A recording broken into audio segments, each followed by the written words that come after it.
Bienvenue dans ce nouveau tutoriel offert par Upilab. Dans ce tutoriel, nous parlerons du moteur pas à pas, le 28BYJ48.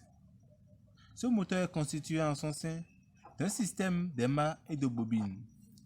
Suite à la présence d'un courant à l'intérieur de ce moteur, il se crée un champ magnétique qui fait tourner les bobines autour de l'aimant, ce qui crée un mouvement qui est transmis à un objet à travers l'axe de rotation.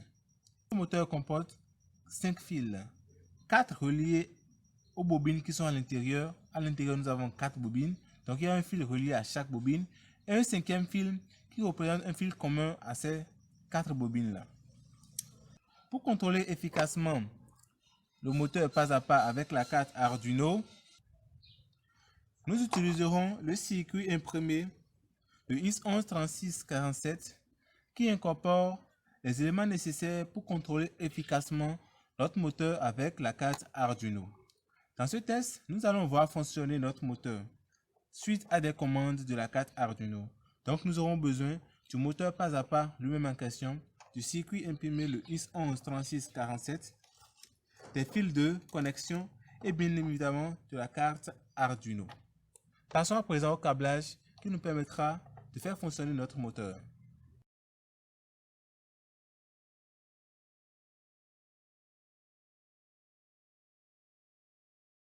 Pour commencer, nous allons fixer notre moteur au circuit imprimé le IS113647. Il y a un détrompeur ici qui vous permettra de voir le sens normal. Nous allons ensuite relier l'alimentation du circuit de 5 volts ici au 5 volts de la carte Arduino et la broche moins du circuit à la broche GND de la carte Arduino. Reste à connecter les pins IN1 à IN4 aux broches respectives 8 à 11 de la carte Arduino. Donc, je branche la broche IN1 à la broche 8 de la carte Arduino, la bonne IN2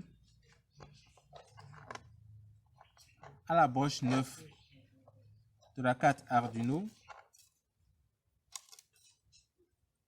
la broche IN3 à la broche 10 de l'Arduino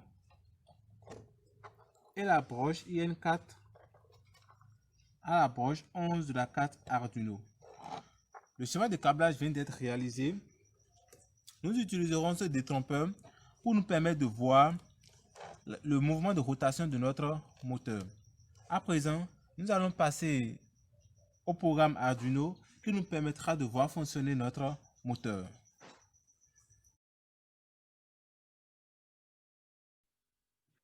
Voici le code qui nous permettra de contrôler notre moteur pas à pas. Ici, on inclut la bibliothèque stepper.h. Ici, on déclare le nombre de pas que va effectuer notre moteur. Et ici, on crée l'objet moteur de type stepper qui prend en paramètre le nombre de pas et les broches reliées à la carte Arduino. Dans notre voice setup ici, on initialise la vitesse de notre moteur à 15.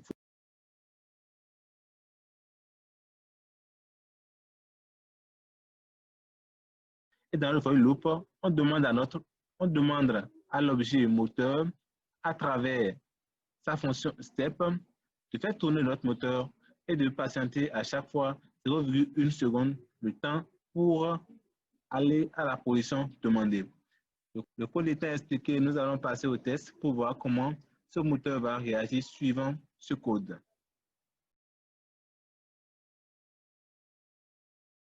Le code étant écrit, nous allons le téléverser sur la carte Arduino pour voir comment le moteur va fonctionner. Donc, je lance le téléversement sur la carte Arduino. Téléversement en cours.